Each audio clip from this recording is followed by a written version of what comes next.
Everybody, it's Cat Cora. We're here in Quarantine Cuisine, and thank God it's Friday. You know, it just dawned on me today that I don't think since college have I ever had a 9-to-5 job. I mean, it's really, and I don't even know if it's really a 9-to-5 job, but it's more like a 7-to-5 or sometimes 6-to-5.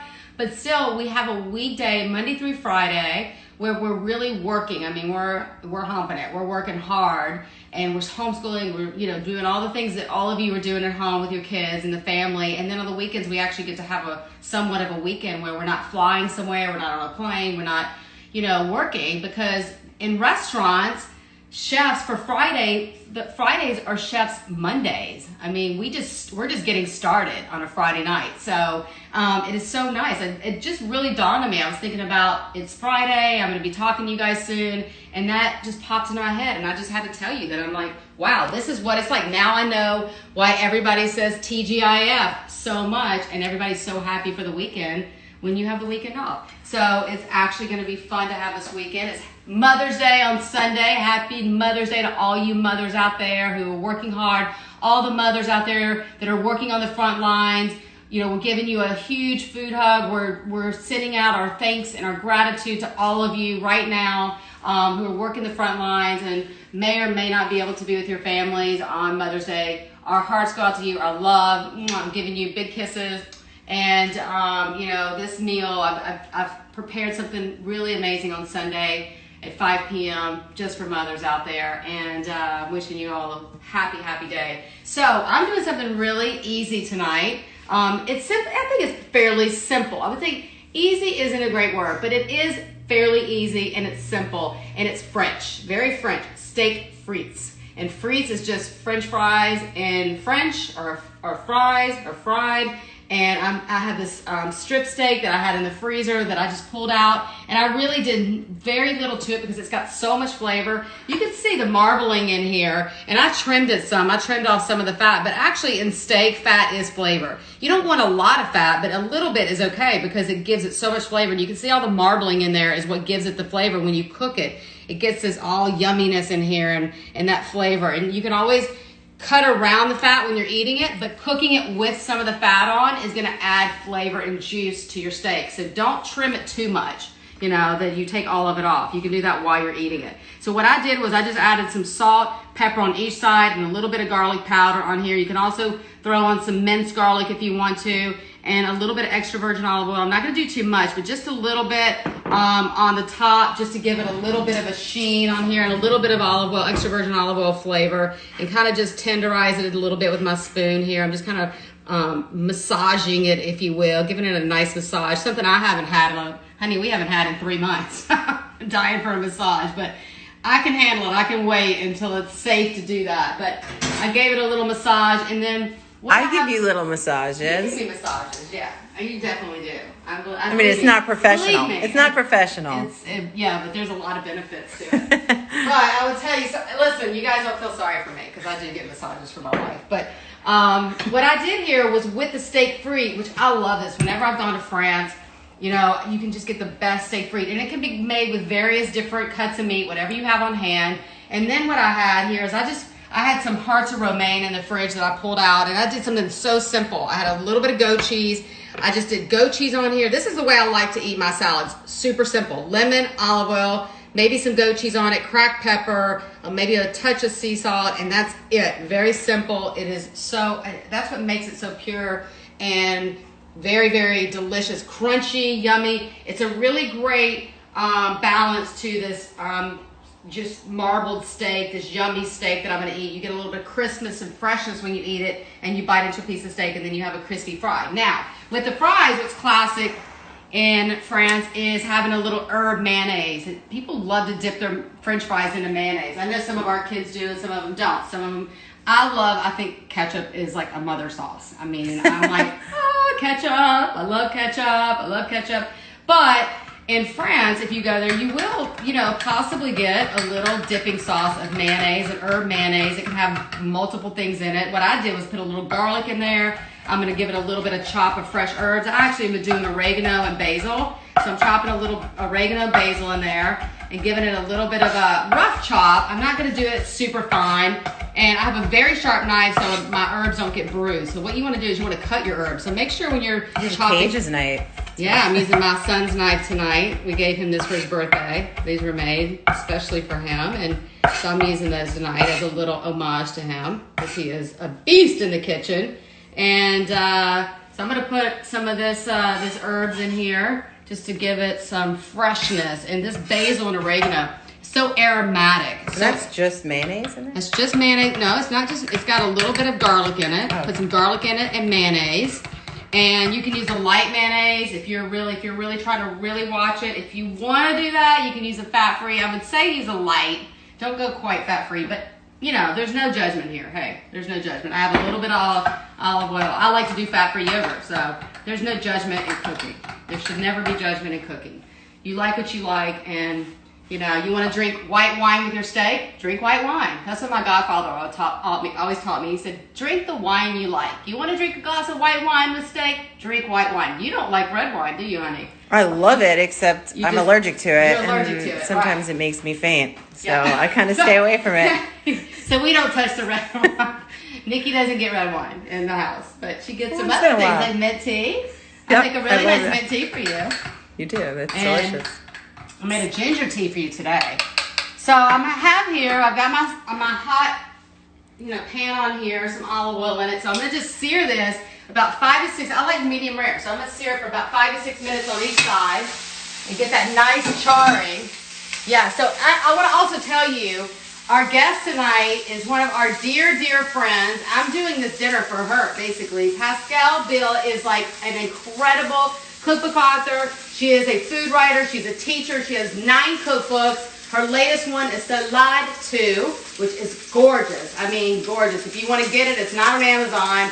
It is very exclusive at her site, pascaleskitchen.com. Go buy it because it is gorgeous. You want beautiful salads, you can't beat it. She's been a dear friend. What I love about Pascale is we share our stories. She has many more stories about Julia Child because she was dear friends with her when Julia moved to Santa Barbara. That's how I met Pascale. We both live here in Santa Barbara, our families, and we met, and she shared so many incredible stories. We'll get some of those on the show tonight of her time with Julia Child, having a lot of memorable dinners and meals with her, and so many other things. She's a new grandma. She her daughter just had a baby, and so we just are so excited to have her on. She's been a friend of ours for years. She actually just helped me with my new cookbook. It's going to be coming out at a later date. We just finished it, and we're super excited. She tested all your recipes. She tested all the recipes. I mean, we spent months together just working on recipes and food and the book. And I think she loved all of them. She thought they were incredible. Which is really good. Is a really good compliment because she's got a great palate. She's got a great repertoire. She does breads. I mean, her beautiful breads are the ones you see that we have every single week. We always get her breads, and she makes she makes some of the best bread. Somebody said they came on late. What are you making? I'm making Steak Frites. So it's fries with steak. It's a French dish. It's a casual. If you go to a bistro in France, you could get something like a steak frite. It's a very casual type of meal in France. You open up red wine. You have a nice, beautiful steak. You have some French fries with it. You have a nice salad on the side. To me, it's one of the perfect meals. Hey, you. Hey. Pascale is on. Pascale. Hi, team. Hi, Nicole. Hi, Kat. Darlene. Are those all cookbooks behind you? Those are all cookbooks behind me. I love it. And how many cookbooks? Tell everybody, Pascale, how many cookbooks you actually have, if you even remember, if you haven't lost count yet. I don't know, 1,500 maybe. It's amazing.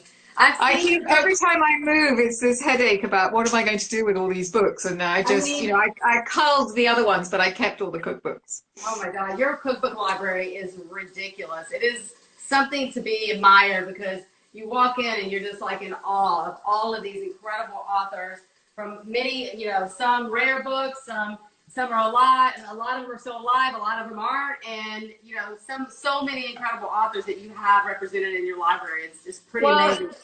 They're inspiration. I read them like novels. I think a lot of us do. That's something that we we have in common, and you pick up a book and you just delve into it, and then you get these incredible things. I have some old books here. I positioned myself here because I was trying to work out what to do, but I wanted to show you this. This is called Wow. Mrs. Beeton's Book of Household Management. Oh And my God. this was printed in 1892. Wow. And it has all these amazing recipes in it, including instructions in the back about, what to tell your butler and how to dress your maids. And I mean, it's just, it's a world that doesn't exist anymore. It's straight out of Downton Abbey. It's just fantastic. That is, that's like definite. Yeah. I mean, any of the rare books. I know Nicole bought me a lot of rare books for Christmas this year. That was so incredible because I love novels as well. I'm an avid reader and I love literacy. And I mean, And you love sign books. You have so many sign Oh, books. so many sign books. You got a lot of them for me. So, how are you doing? I'm okay. This has been an interesting time. I think we're all trying to reinventing our businesses and trying to work out what to do.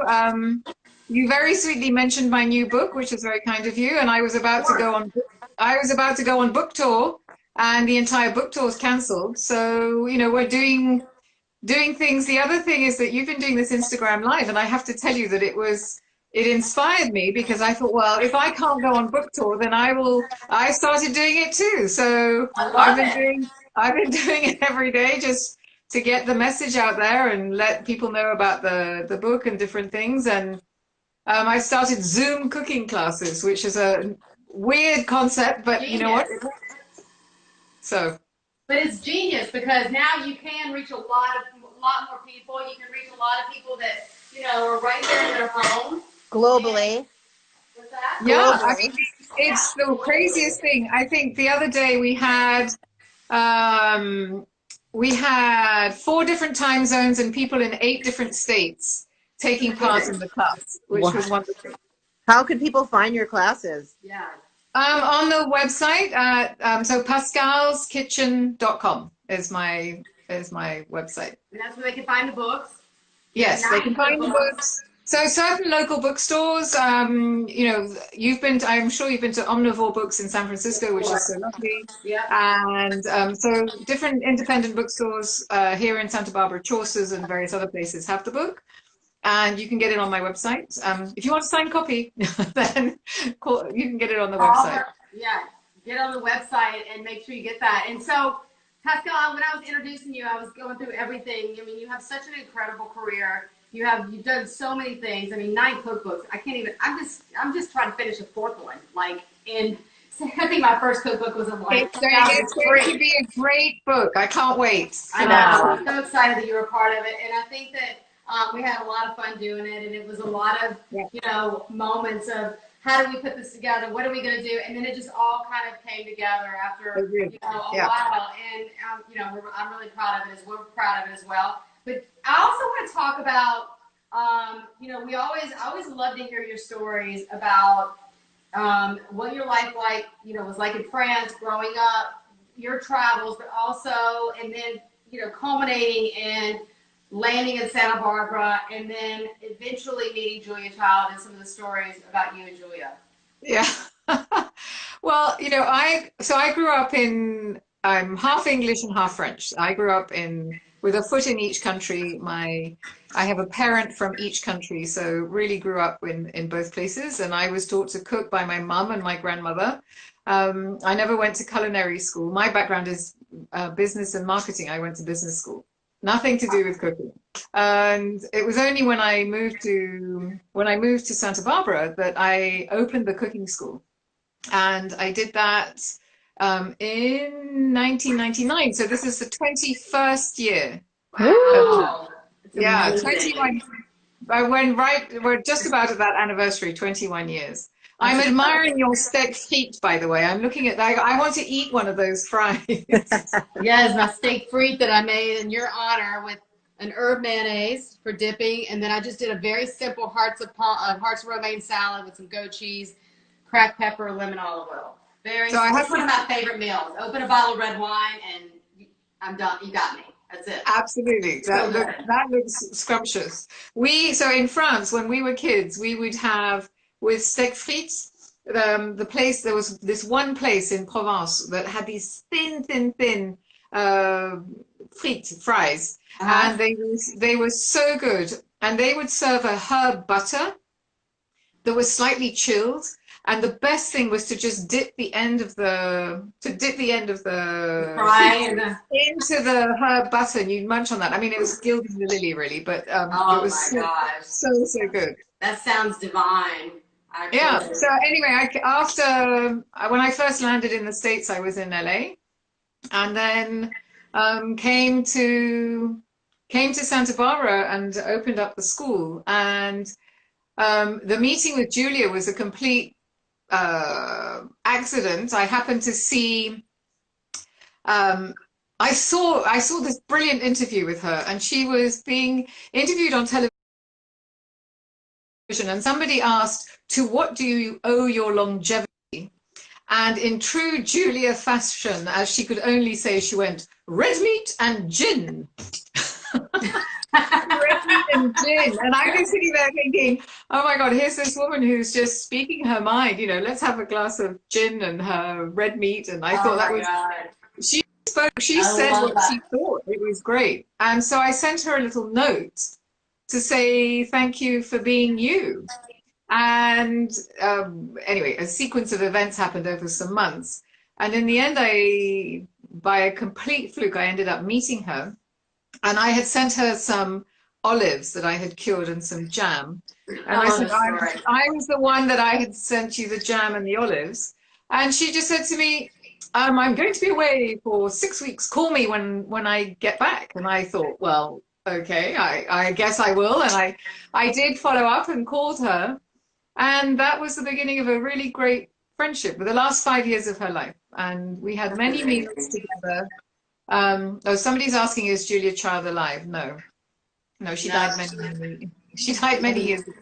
She died many years ago, and I knew her just the last 5 years, and she was fantastic. I loved her. She just spoke her mind and had a great sense of humor. I And love that story that you told about the fact that she was living in an assisted living, of course, here in yeah, Santa Barbara because she was in her 90s. And right. I love that story where you said that before you were going to take her to lunch, and she was in a wheelchair at the Oh, time, and I know what story you're talking about. her aide said to you, "Do not let her drink at lunch." And you were like, "No problem, no problem. I won't let her. Whatever, of course." You guys get to lunch, and Julia says, "I'll have a glass of wine." And she went, I know. I never spilled the beans on that one. We were. Well, I mean, what are you going to say to her? No, you can't have a I glass of mean, wine. let the lady have a glass of wine. I mean, Let she's the in her lady have it. 90s. She's lived the life. I mean, my God. So I Yeah. just love the stories that you tell about that, and the notes that pass back and forth, and the olive and the jam, and before you guys actually became dear friends, and then you had many great experiences. Lucky you had so many great experiences at the end of her life, which I can only imagine she was even more wonderful than ever.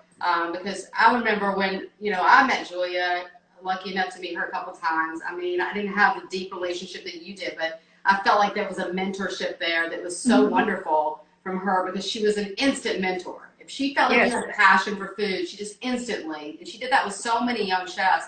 And I never forget one of the things that she always told me was, at the time she called me Kathy. Kathy, whatever you do, make sure you pay it forward. When you go out of the world, I'm mentoring you, you pay it forward. And I feel like that was something that I've carried with me, and I felt like she always did that. And that is like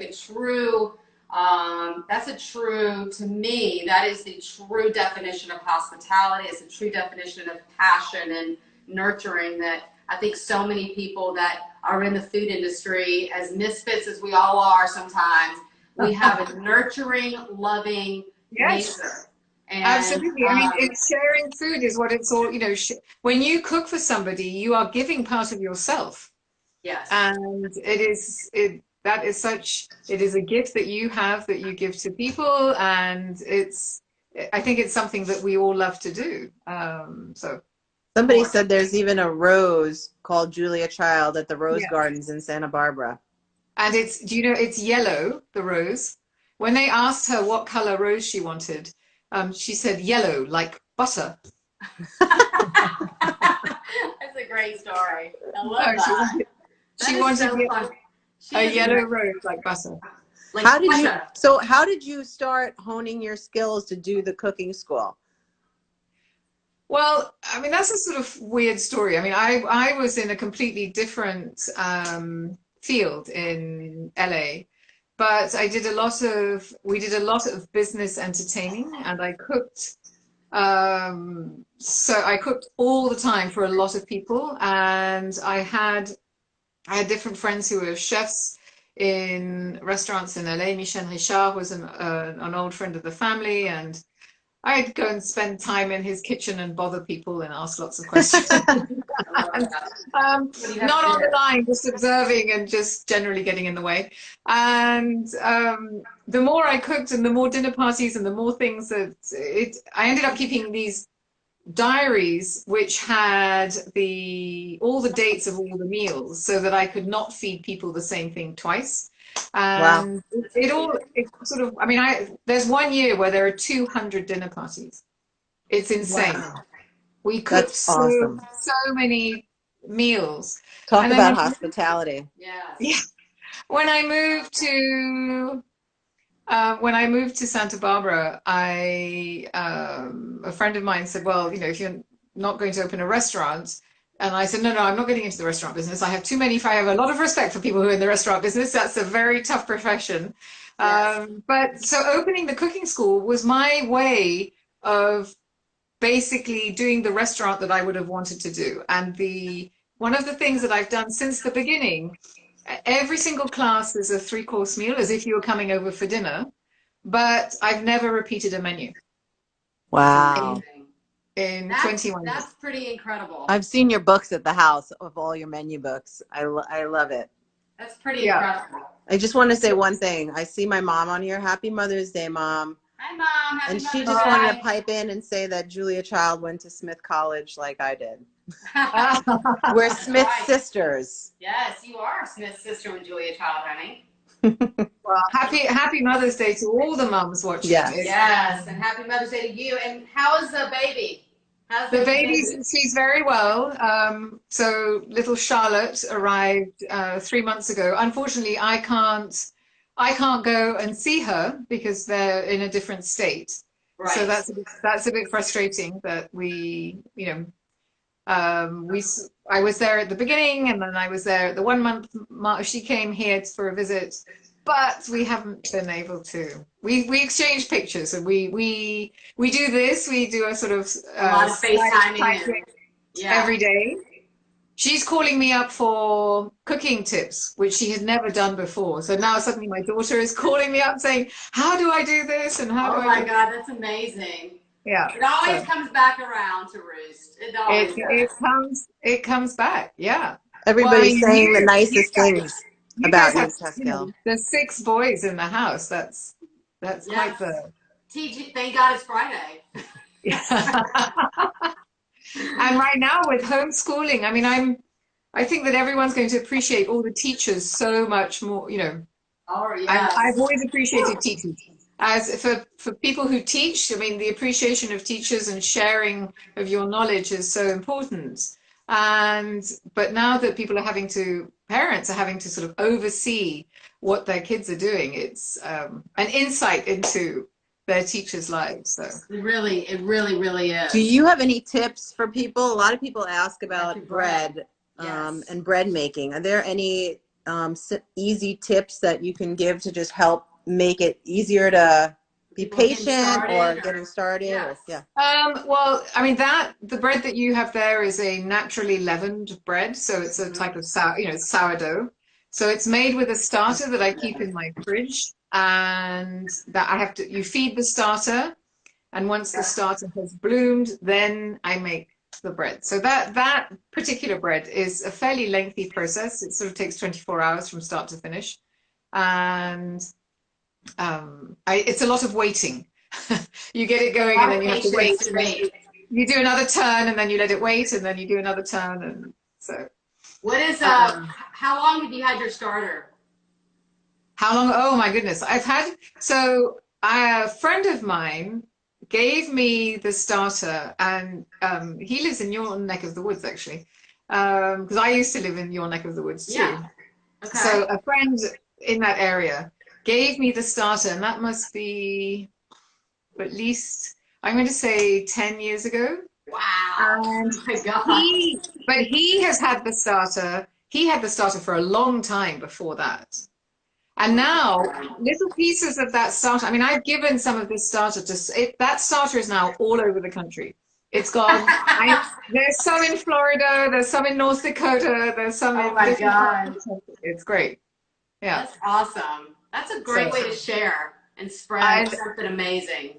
Bread baking there is something absolutely just so, I don't know, it's the best thing. Making bread is just one of the best things. The aroma of bread baking in the house there's to me, nothing like it. That is the aroma of France. When the bread is just coming out of the oven, you know, if you've walked past a pâtisserie or a bakery in France and you have that smell of bread that's just whenever I walk into a bakery, it always reminds me of when I was doing my apprenticeship in Vonas and in France, and because every morning when I would walk to work and I would walk in the back doors where all the pastry chefs were and all the baking, they were making croissants and they were making everything, the breads and everything for the day, and I would grab an espresso and I would, they would give me one of the warm, I mean, it just reminds me of that buttery baking smell. It just brings me right back to France.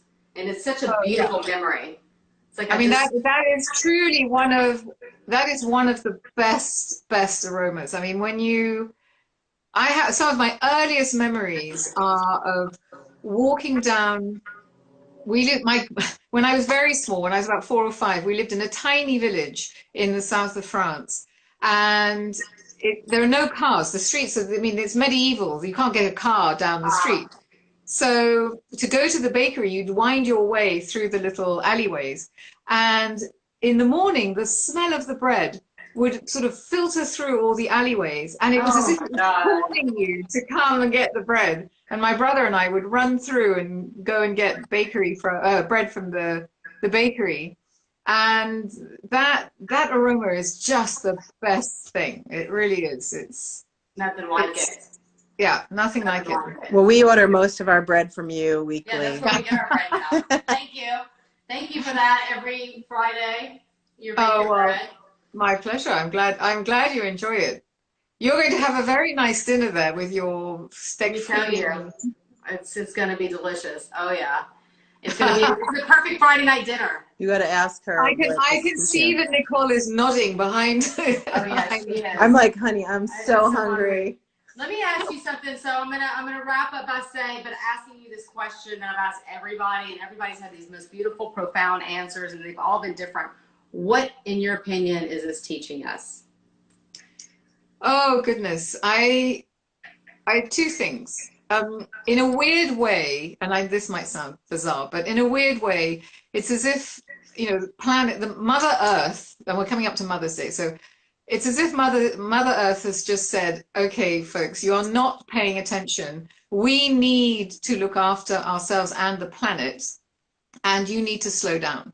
Yeah. And, it's as if the Earth has been able to breathe finally. And then the other thing is that in slowing down, we have all had a chance to focus on the things that are really important. And the things that are important are our friendships and our family and those we love, and taking time and finally have some time. I know it's been scary for so many people. We're all sitting here going, oh my God, what are we going to do? And, trying to work out how to reinvent our businesses and everything else. But at the same time, we have now really focused on the relationships that are the most dear to us. And that is truly a gift. Yes. You're right. It's hard. The world, up until just shortly, the world was a small place. You could get anywhere in the world, and you could jump on a plane and you'd be there.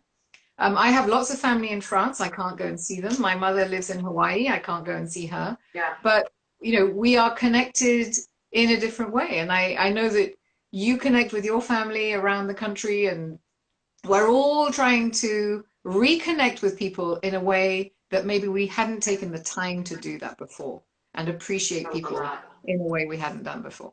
I love that. And also not to take these things for granted when we do resume life again. Yes. Hopefully we can hold on to some of that memory of what it was like. Absolutely. I hope that people really remember this and take the good lessons from it. And that, environmentally, we also continue to look after our home planet. I mean, this is... Yeah. It's amazing. We had so much talk about climate change right before this happened. And then all of a sudden, all of this has stopped. Anything that was causing pollution, anything that was causing, anything that was causing a carbon footprint, whatever it was that was happening in the world, it was like incredible because it was coming to a head. And then all of a sudden, it stopped. Just stopped. Life stopped. And it is pretty, I don't know. I just give it up to the universe and a higher power that we don't know why, but there are a lot of reasons that it is a lot of gifts that has given us because of it. And there has been a lot of heartache as well. Oh yeah. This is not an easy time. It is in so many ways, but we can always find a silver lining. And I love it. I love what you said, because it's definitely, everybody has had so many different, ways of, putting their, point of view out there, and what they see is the way to pivot and come around. So you are amazing. You know how much we love you here in the Cora Ehrlich household. You're incredible. We've been able to build such a great friendship that I treasure, and that I know Nicole treasures as well. And I treasure it too. And we love you. And thank you so much for the bread. You guys, make sure you go to pascaleskitchen.com to get, talk about her cooking classes and Zoom cooking classes, her cookbook, and just check out everything she's doing. So Pascale, we'll talk to you this week. I'm giving you a big food hug. I'm giving you a big hug too. Thank you so much. Happy Mother's Day. Take care. Happy Mother's Day to you all. Okay. Bye. Bye-bye. All right. Well, she is incredible. She's got so many wonderful, a wealth of knowledge about food and her experiences. And I want to recap this. I just grilled this. I'm making the steak frites for tonight with an herb mayonnaise. I put basil, oregano, garlic, little olive oil here. People can put whatever herbs they want. Whatever you have on hand. You can even do dry herbs as well. And also, I just did a simple salad. So whatever lettuce leaves you have in the house or mixed greens, you can do the same salad. Put on whatever cheese you have. I just did a little olive oil, cracked pepper, lemon. Very simple. To me, this is like one of my favorite type of meals. And you guys, I am giving... Somebody asked, what's an easy way to make the fries?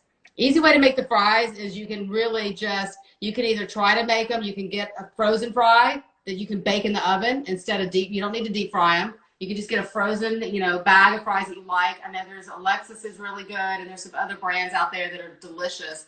You can just put them in the oven and bake them. You can also just cut them by hand in little, Juliet's, but then you're going to have to blanch them a little bit, blanch them in oil and then take them out, and then you can put them on a baking sheet and bake them.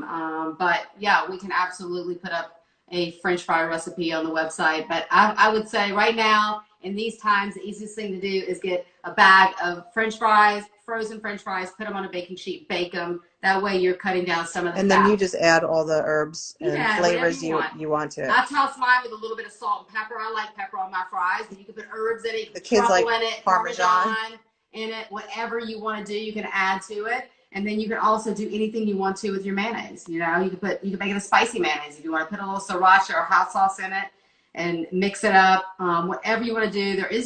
This is just a base and a guideline for you guys to kind of, be adventurous and to use what you have on hand, because that is the name of the game right now. We're all on a budget. Use what you have on hand. You don't have to buy anything special. If you don't have basil, but you got thyme or rosemary or mint, use that in here. It's totally fine. Or feta cheese or some other cheese, put on your salad. but you just use what you have on hand. This is one of those easy meals that you can do that with. A lot of people on. Hey. Lonnie, Shelby, Clark Kent. Hey, everybody. Have a great weekend. Happy Mother's Day to everybody out there, all the mothers out there. I am so grateful for all of you. Anybody that's on the front lines, especially the moms out there on the front lines, thank you for all that you're doing. And we know that you are putting your life at risk to save others' lives, and we really, really, really appreciate it. Or anyone that has to go to work on Sunday when it's Mother's Day, you're on the front lines as well. Happy Mother's Day to you too. I'm giving you all a big food hug. I have some great shows for you tomorrow night, Saturday night at 5 p.m. Pacific, and Sunday on Mother's Day at 5 p.m. Pacific. Then we'll be back live on Monday at 5 p.m. Pacific time on live Instagram in Quarantine Cuisine. Happy Mother's Day. I'm giving you a big food hug. Mwah.